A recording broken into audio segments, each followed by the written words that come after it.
अस्सलाम वालेकुम, welcome to my channel online information.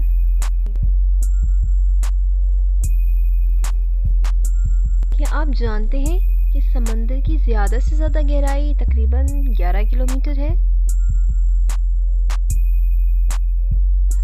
क्या आप जानते हैं कि इंसानों में एक बालिग खोपड़ी में 22 हड्डियां होती हैं जो जबड़े के अलावा हैं। खोपड़ी की तमाम हड्डियां एक दूसरे से जुड़ी होती हैं।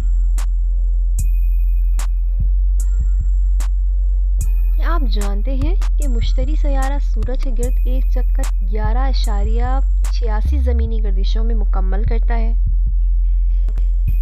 क्या आप जानते हैं कि दुनिया में सबसे ज़्यादा पहाड़ स्विट्ज़रलैंड में पाए जाते हैं?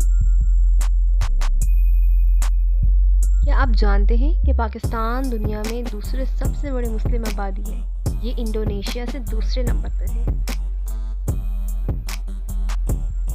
उम्मीद है कि आपको मेरी इंफॉर्मेशन पसंद आई होंगी। Thanks for watching, like, share and subscribe. Allah हाफ़िज़।